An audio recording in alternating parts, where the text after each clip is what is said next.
이제 마지막 시간이어서 가볼 건데요. 자, 이제 우리가 스태틱이라고 하는 개념을 배웠으니까 지금 이 상황, 이 코드 상황을 에러 없이 실행하기 위해서는 어떤 방식이 있어요? 계산기 클래스에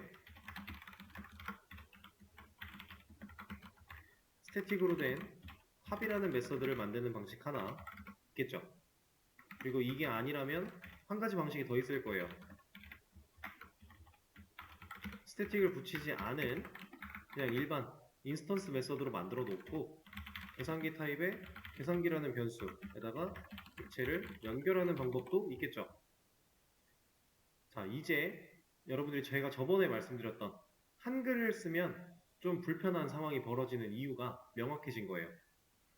계산기라고 하는 이 녀석이 이게 없었을 때 얘가 클래스를 말하는 건지 변수를 말하는 건지 우리는 판단할 수 있는 근거가 없는 거예요. 만약에 이게 알파벳, 영어로 된 클래스였다면 이런 식으로 이름이 지어졌을 거고 여기는 이런 식으로 이름이 지어졌겠죠. 자, 이거를 이제 방금 전 상황과 똑같이 한번 생각을 해볼게요. 이건 없다고 가정을 하고 만약에 여기에 이렇게 코드가 써여져 있었다. 그럼 얘는 이제 우리가 변수라는 걸 알 수 있는 거예요. 왜냐면 첫 글자, 대문자 아니니까. 근데 만약에 코드가 이렇게 쓰여져 있었다. 그럼 이제 얘는 클래스한테 직접 호출하고 있구나 라고 알 수 있는 겁니다. 차이 명확히 느껴지시나요? 대소문자를 구별할 수 있기 때문에 이러한 장점 이제 명확해졌다. 그래서 실질적으로는 활용을 하지 않는다 라고 하는 겁니다. 자, 지금 이 상황은 제가 코드를 그냥 스태틱 메서드를 사용하는 방식으로 진행을 할 건데 지금 배우는 개념은 스태틱이고 아니고가 중요한 게 아니에요. 새로운 개념을 배울 겁니다. 그 전에 한 가지만 얘기를 하죠. 우리가 이 스태틱이 붙어있지 않은 이런 메서드를 이제 인스턴스 메서드라고 얘기를 했고 스태틱이 붙어있지 않은 이런 이런 녀석을 인스턴스 변수라고 얘기를 했어요. 왜냐면 이 녀석들은 실제로 인스턴스가 생겨나야 그 인스턴스 안에 자리를 잡는 녀석들이었으니까. 자, 근데 이제 스태틱이 붙은 이러한 변수 그리고 스태틱이 붙은 이러한 메서드 이런 녀석들은 뭐라고 얘기를 할까요?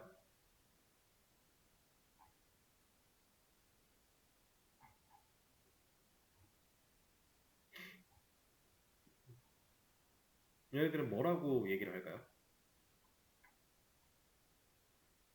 얘는 실제로 스태틱 변수, 스태틱 메서드라고 얘기를 해요.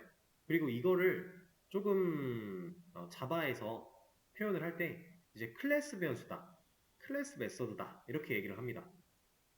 실제로 다른 기초 언어랑 살짝 또 다른 개념이 섞여 있는 부분인데 우리가 이제 이거를 인식을 할 때 얘는 스태틱 변수, 스태틱 메서드라고 인식하시면 돼요.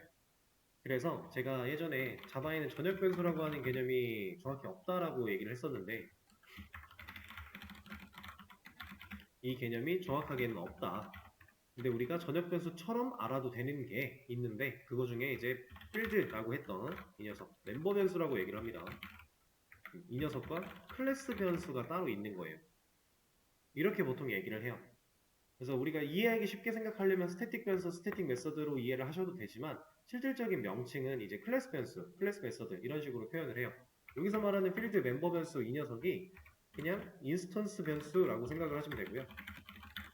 얘가 스태틱 변수 이렇게 생각을 하시면 됩니다. 그래서 이 녀석들을 통틀어서 전역 변수로 우리가 판단을 해도 무방하다라는 거예요. 자바에서는. 이해되실까요? 자, 이런 개념이고 자, 이제 마저 새로운 기능, 새로운 개념 한번 배워보도록 하죠. 자, 제가 이 합이라고 하는 메서드 안쪽에서 AB 변수 만들어냈고요.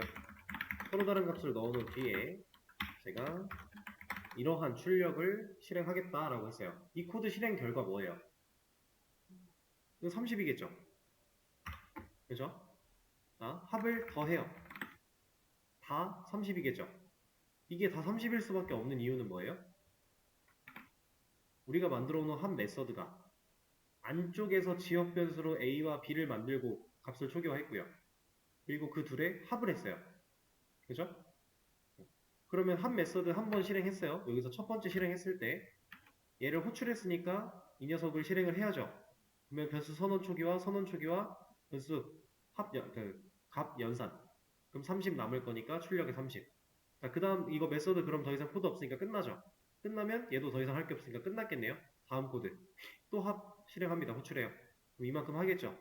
또 선언 초기화 연산 30 끝났으니까 여기도 끝날 거고. 근데 이 과정에서 A와 B는 호출이 될 때마다 만들어졌다가 호출이 이제 끝나서 메서드가 더 이상 할 일이 없어서 메서드가 종료되면 얘가 끝나면 얘네들은 사라지겠죠. 그러니까 계속 같은 이름으로 만들었다가 지웠다가 만들었다 지웠다 할 수 있는 거잖아요. 그죠? 자, 근데 제가 하고 싶은 건 이런 거예요. 첫 번째 합 때는 10 플러스 20을 하고 싶고요. 두 번째 합에서는 30 플러스 40을 하고 싶어요. 자, 이걸 가능하게 하는 걸 지금 배워볼 겁니다. 자, 이 합이라고 하는 메서드 안쪽에서 변수를 만들어내고 이 변수의 값까지 초기화를 하고 있으면 우리가 이걸 아무리 하고 싶어도 할 수 있는 방법이 없어요. 왜냐면 우리는 메서드 호출을 하고 있는데 메서드를 실행하고 있는데 이 녀석이 가진 기능 중에 선언 초기화가 들어있는 거잖아요. 제가 지금 하고 싶은 건 이 녀석, 이 메서드를 불러낼 당시에 이 불러내는 메인 메서드에서 얘를 써내려가는 이 당시에 어떤 숫자들이 더해지면 좋을지 그 수를 지금 정하고 싶은 거예요. 이 당시에. 여기서 정할 게 아니라 여기서 정하고 싶은 겁니다. 자, 만약에 이 당시에 제가 10과 20을 더하고 싶어서 이렇게 뒀다가 이 당시에는 30과 40을 하고 싶어서 얘를 30이랑 40으로 바꾸면 얘는 의미 없잖아요. 위에 있는 녀석도 같이 바뀌는 거잖아요. 애초에 얘가 이렇게 일을 할 거니까. 그렇죠? 지금은 의미가 없어요. 이걸 의미 있게 만들어 볼 건데 자, 제가 이 합이라는 메서드를 불러내는 이 시점에 값을 넣어버릴 겁니다. 이렇게. 자, 메서드를 호출하고 있는 이 자리에서 소괄호 안쪽에 메서드를 불러내는 그 소괄호 안쪽에 내가 원하는 값을 넣을 거예요. 자, 이게 이제 여러분들이 배우시게 될 인자라고 하는 개념입니다. 이 인자는 우리가 그동안 계속해서 사용하고 있던 메인 메서드에도 들어 있었어요. 근데 이 녀석은 정확히 인자라고 얘기하진 않고요. 얘는 이제 매개 변수라고 이름을 갖고 있는데 이거에 대한 얘기는 조금 이따가 더 해보도록 하죠. 자, 이 인자라고 하는 개념은 인수라고도 하고요. 가장 대표적으로 인자라고 말을 많이 합니다. 그리고 얘는 영어로 arguments라고 얘기를 해요. arguments 이렇게. 실제로 뭐 에러가 발생을 해서 인자 관련된 에러가 발생을 했다면 arguments는 어쩌고 저쩌고 할 거예요. 그래서 영어 이름도 알려드리는 건데 자, 이 인자라고 하는 녀석은 실제로 메서드를 실행할 당시에 메서드의 그 소괄호 안쪽 부분에 넣어주는 값들을 의미하는 겁니다. 근데 인자는 제가 지금 2개를 넣었죠. 3개를 넣으면 안 될까요? 당연히 돼요, 이거. 지금 에러가 나고 있는 건 다른 이유 때문에 안 되는 거예요. 근데 인자에는 개수 제한이 없어요. 하나를 넣어도 되고 안 넣어도 문제 없었죠, 이거. 하나를 넣어도 2개를 넣어도 3개를 넣어도 그 이상을 넣어도 안 넣어도 문제는 없어요. 다만 이 녀석을 진짜로 문제없게 만들어 주려면 이 인자를 세팅했을 때 해당 인자들을 받을 수 있는 공간이 필요해요. 근데 그 공간은 어디에 필요하냐면 자, 지금 이거 일단 주석을 걸고 이거 하나만 볼게요. 자, 여기서 합이라고 하는 메서드를 호출하고 있는데 인자를 2개 넣었죠. 우리가 합이라고 하는 메서드를 만들어 놨는데 이렇게 인자로 들어온 값들을 이 합이라는 메서드 안쪽에서 쓰려고 넣은 거거든요. 근데 이 값을 받을 공간이 없어요. 어디에? 합 메서드 안에. 얘네들은 공간 아니에요? 공간은 공간인데 이 인자를 받을 수 있는 공간이 아니라 그냥 메서드 안쪽에서 만들어진 새로운 공간이에요. 얘는. 다른 의미예요. 얘는. 그러면 이렇게 인자 세팅한 녀석들은 어디서 받아줄 수 있느냐? 자, 인자를 지금 어디에 넣었어요? 괄호 안에, 소괄호 안에 넣었죠? 소괄호 안에서 받는 겁니다. 자, 이 자리에 int a, int b 라고 값을 넣으면 이제 얘네들의 이름이 겹쳐서 뭐라고 하는 건데 보세요.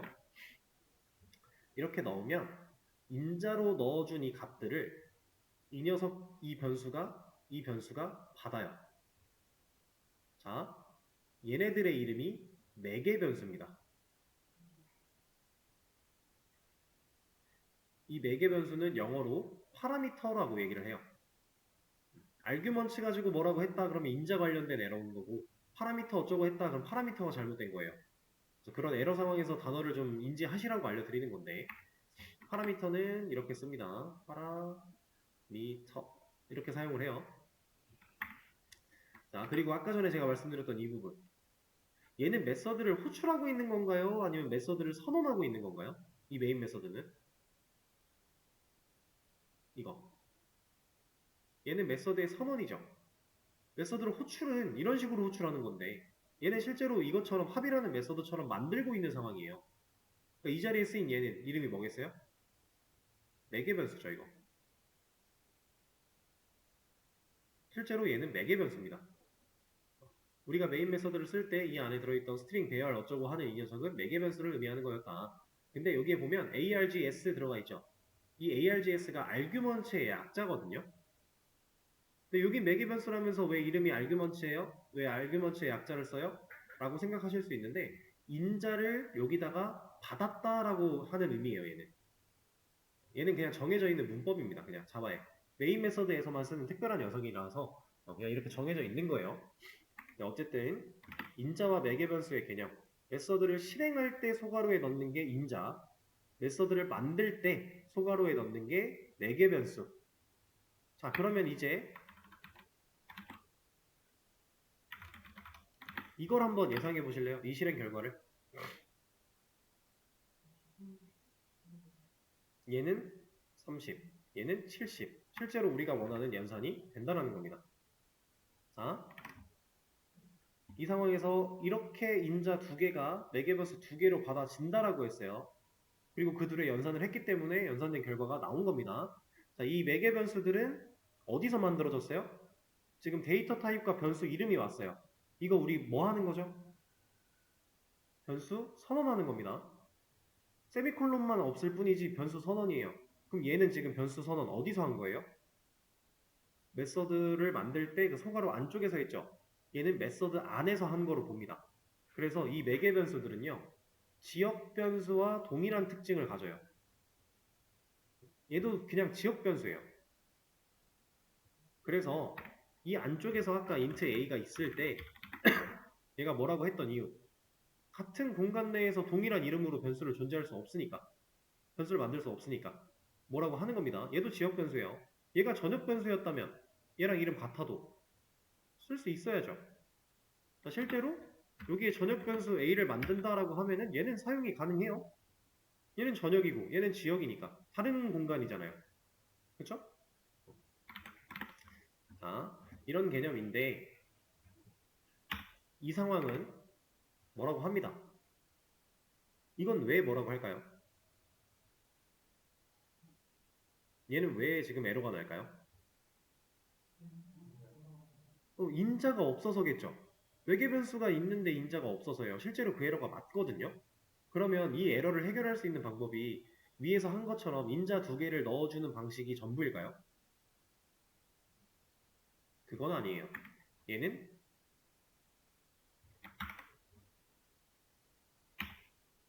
이렇게 해결할 수 있어요.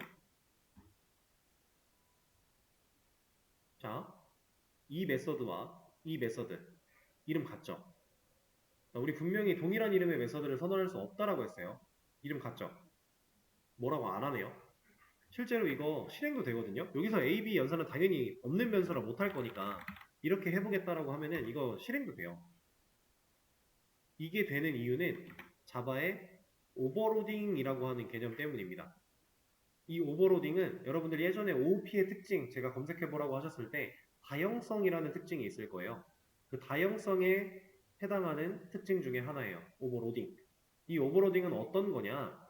자, 메서드 이름이 같을 때 매개 변수의 개수, 즉 인자의 개수가 다르다면 얘네들은 서로 다른 메서드로 봐주겠다라는 개념이에요. 이름은 같지만 이 뒤에 소괄호에 매개 변수가 있고 없고, 혹은 똑같이 있어도 개수가 다르고 똑같이 있어도 타입이 다르고, 그러면 서로 다른 메서드로 봐주겠다라고 하는 겁니다. 자, 이게 int a를 하나 만들어 내면 여기다가 하나 값을 넣으면 이것도 되고요. 만약에 여기가 하나가 더 생기면 이거는 a, b의 변수 이름이 같아서가 아니에요. 그냥 cd로 보여드리면은 이거는 뭐라고 해요? 이름도 같은데 매개 변수 타입과 개수도 같잖아요. 이건 뭐라 해요? 이건 안 돼요. 이제 똑같은 듀플리케이트 중복됐다라고 합니다. 자, 근데 만약에 이러면 이제 뭐라고 안 해요. 왜냐면 얘는 타입이 다르니까. 이렇게 매개 변수 개수 혹은 타입 이런 것들에 따라서 서로 다른 메서드 취급을 해준다. 이게 오버로딩의 개념인데, 이 오버로딩에서는 이런 식으로 생각하시면 편해요. 우리가 메서드 이름이 여기죠. 이게 정확히 딱 들어맞는 개념은 아니지만 여러분들이 이해할 때 이렇게 이해하시면 초반엔 편해요. 뭐냐면 메서드 이름이 우리가 이만큼인데 여기까지를 이름으로 보지 말고요. 아예 여기까지 이름으로 봐보세요. 그러면 이 녀석과 위에 있는 녀석과 아래에 있는 녀석은 다른 거 맞죠? 그렇죠? 이렇게 이해하셔도 무방합니다. 실제로 다른 이름처럼 느끼시는 게 맞아요. 이렇게 쓸 수 있는 게 자바의 오버로딩이라는 개념이다 라고 하는 건데, 이제 오버로딩은 알려드렸으니까 기본적인 내용 좀 더 알려드릴 겁니다. 자, 여기가 10과 20 정수가 들어왔어요. 여기서 int A, int B 만들어서 값을 잘 받았고 연산까지 완료가 되는 걸 확인을 했습니다. 자, 그럼 제가 만약에 이 10이라는 녀석 대신에 여기다가 이렇게 값을 넣으면 얘는 어떻게 될까요? 얘는 안 되겠죠? 왜 안 될까요? 그쵸? 타입이 안 맞아서. 근데 이 녀석이 왜 뭐라고 하는지 가보면, 자, 합이라고 하는 이 계산기 안쪽에 있는 합이라는 이 메서드는 int 타입의 데이터 두 개를 받을 수 있어. 근데 지금 네가 주는 인자는 스트링 int야. 그래서 얘를 허용할 수 없어 라고 하는 겁니다. 이런 인자는 받아들일 수가 없어 라고 하는 거예요. 그러니까 이걸 해결하기 위해서는 얘를 정수로 제대로 바꾸든가 아니면 이 녀석의 타입을 스트링으로 바꾸든가 해야 됩니다. 자, 근데 제가 이 녀석의 타입을 스트링으로 바꿔야 된다고 했어요. 분명히 int 두 개인데 제가 콕 집어서 앞에 있는 녀석을 바꾸려고 했어요. 왜 그럴까요? 자, 인자와 매개 변수에서는 정말 중요한 개념인데, 인자를 넣은 순서 있죠. 그 순서대로 매개 변수가 받아요. 제가 만약에 이 녀석을 뒤로 가져갔다면 20의 뒤에다가 위치를 시켰다면 얘는 여전히 뭐라 해요. 왜냐면 얘는 int 먼저 받아야 되고 그 다음 스트링을 받아야 돼요. 얘는 스트링을 먼저 받겠다 했고 int를 받겠다 했으니까 안 맞는 거예요. 타입의 순서는 인자를 넣는 순서대로 매개 변수가 받아준다 라고 하는 겁니다. 이거를 좀 극단적인 예시로 하나 또 보여드릴 건데,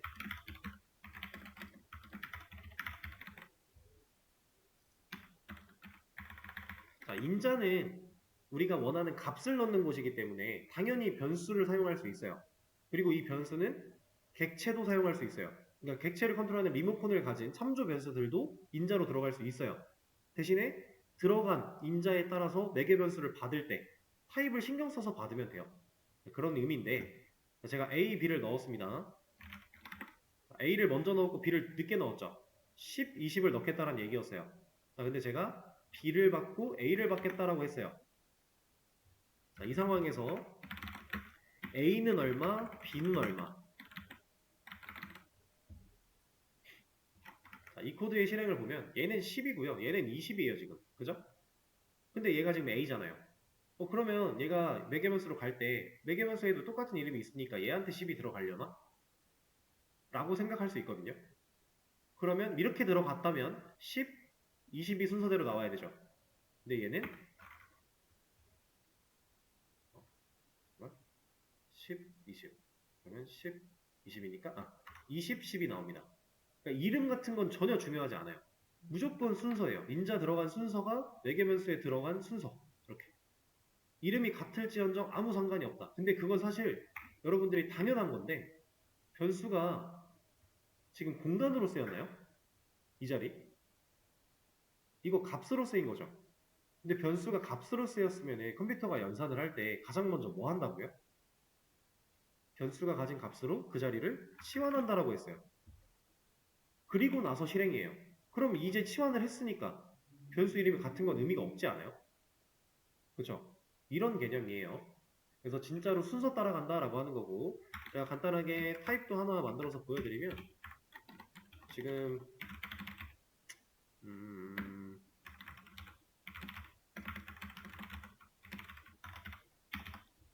이런 상황이라고 했을 때 얘를 여기다가 줄 수 있어요. 실제로 가능해요 이거. 그럼 받을 때 타입 어떻게 해야 돼요?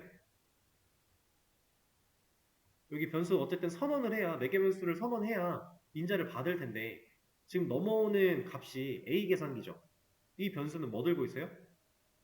계산기 객체 컨트롤하는 리모컨 들고 있겠죠? 그 리모컨을 여기서 받아야 돼요. 계산기 리모컨을 받을 수 있는 변수는 어떤 타입이에요? 이거 계산기 타입이어야죠. 뭐 그냥 이런 식으로 이름은 아무렇게나 지어도 이름 받을 수 있다라는 겁니다. 이해되실까요? 이렇게 받으면 만약에 객체에 뭔가 기능이 있었다. 지금 애초에 합이라는 메서드가 계산기 클래스 안에 들어있으니까 이걸 받아다가 이런 것도 할 수 있다라는 거예요. 그리고 여기에는 또 합에 인자를 4개 변수를 넣어야 되니까 뭐 이런 식으로 값을 넣을 수 있다라는 겁니다. 얼마든지 우리가 배웠던 개념을 적절하게 다 섞었을 수 있다라는 거고, 그러니까 무조건 이 자리는 기본 자료형이 들어와야 돼 이게 아니라는 거예요. 자, 그리고 이 매개 변수, 지역 변수의 일종이라고 했어요. 그럼 얘도 우리 목적에 맞게 이름을 적절하게 지어줘야겠죠. 그리고 당연히 숫자로만 이루어질 수 없는 거고, 여기서 변수 두 단어를 섞어서 만들어야 된대요. 넘버 뭐라고 해볼까? 맥스 넘버 이런 거 해볼게요. 이런 식으로 단어를 섞어야 된대요. 그러면 무슨 표기 써야 돼요? 카멜 표기 쓰면 돼요. 우리가 만들던 변수랑 동일한 개념이에요. 지역 변수의 개념과 다를 바가 없다. 이렇게. 그리고 이 자리 당연히 이렇게 써도 상관은 없지만 이럴 거면 이름 제대로 넣어줘야 된다. 이렇게 쓰는 거는 의미를 나타낼 수 없으니까 이러면 안 된다라는 거겠죠? 자, 그러면은 지금 상황에서 오버로딩에 대한 개념을 조금만 더 얘기를 해볼 건데,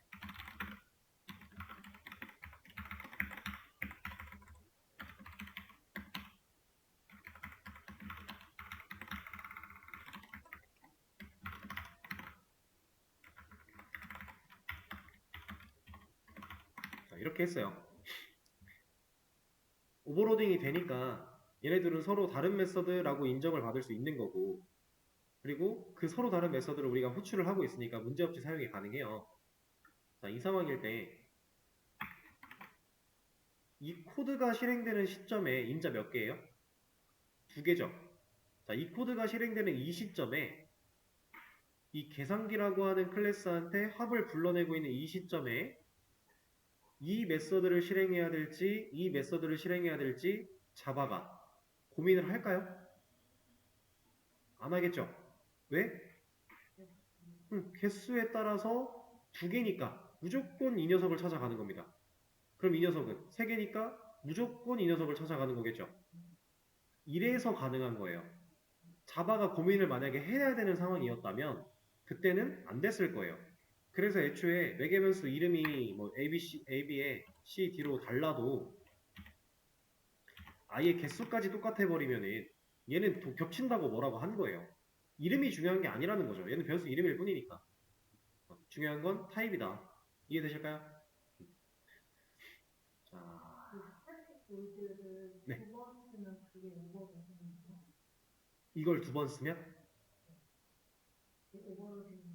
아니요. 이거는 오버로딩은 스태틱이 없어도 상관이 없어요. 이거 아니요. 그게 아니라 스태틱 여부랑 상관이 없이, 스태틱은 지금 여기서 계산기 객체 안 만들려고 붙였던 거고요. 이걸로 보여드리면은 그냥 인스턴스 만들어서 이 녀석한테 얘를 불러낼 거야 라고 해도 오버로딩의 개념은 똑같아요. 뭐 이런 식으로 했다. 그리고 혹시 여기 또 t 이거 똑같은 겁니다. 그래서 이게 오버로딩인 거예요. 네, 그러니까 메서드 명 부분이 동일한데 매개 변수의 개수나 타입이 달라서 서로 다른 메서드로 인정을 받는 이 개념이 오버로딩이에요.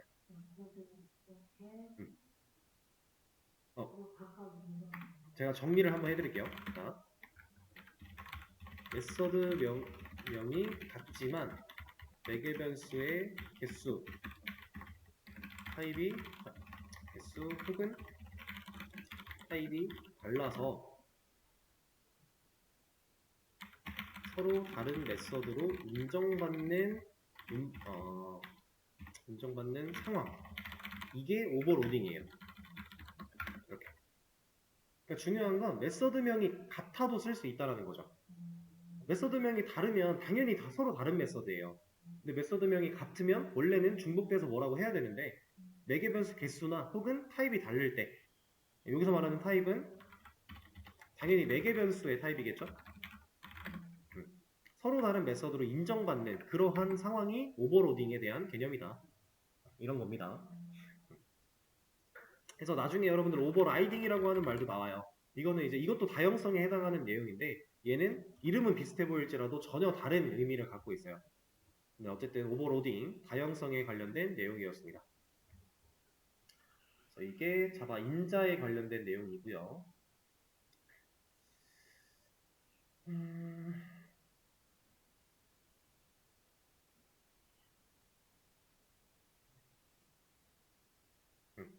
그리고 이런 것도 하나 보여드리면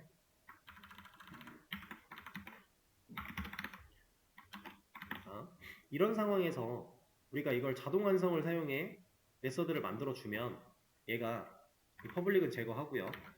이렇게 보시면 매개 변수에 ij 넣었어요. 이거 ij 제가 저번에도 말씀드렸던 그거예요. 자바가 자동 완성으로 뭔가 정수값에 대한 변수 이름을 지어줄 때 보통 ijk 순으로 만들어줘요. 그러면 얘를 뭐 데이터가 중요한 게 아니니까 스트링 타입으로 만들었다. 그럼 얘는 이름을 어떻게 지을까요? 이건 자바가 판단할 때 ij라고 뭔가 특정 짓기가 되게 애매하거든요. 그래서 그냥 스트링2 이렇게 만들어요. 이거는 그냥 자바가 해주는 거니까 사실 의미가 그렇게 크지는 않아요. 이거는 그냥 이름을 지어주는 것 뿐이니까. 자, 그리고 이 녀석 제가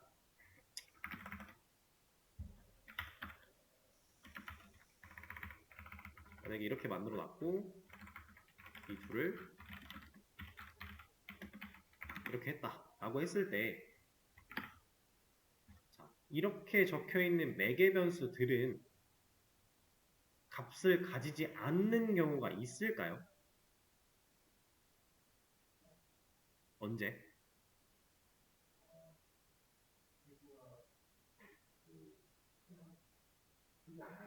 초기 안 할 때 우리는 이 매개 변수를 직접 초기화해서 쓰진 않아요. 아까 실제로 보셨던 게 이런 거죠.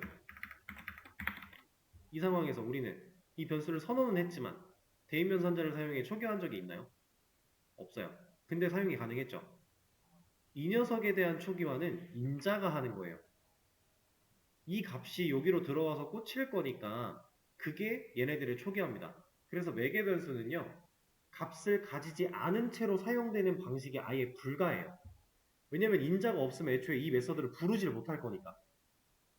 무조건 얘는 값을 가지고 있을 수밖에 없다라는 거예요. 이해되실까요? 여기다 인자를 넣지 않으면서 이 메서드를 호출할 수 있는 방식? 없어요.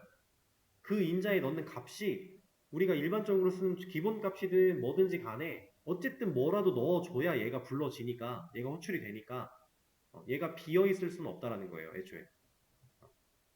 그런 개념도 있고요.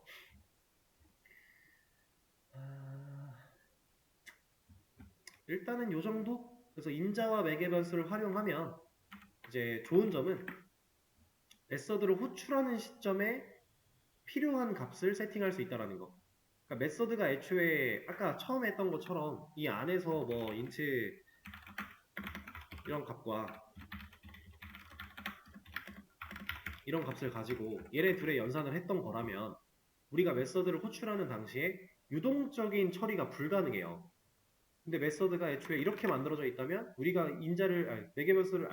메서드를 불러내는 이 시점에 넣는 값으로 유동적인 처리가 가능해지는 거죠. 그러니까 실질적으로 계산기의 합 기능을 우리는 이제 할 수 있잖아요. 두 개의 숫자에 대한 연산을 우리가 원하는 대로 여기다가 뭐 한 150 더하기 뭐 한 35를 할 거야. 이거 그냥 결과 나올 거 아니에요. 그쵸? 불러내는 시점에 유동적인 처리가 가능하다.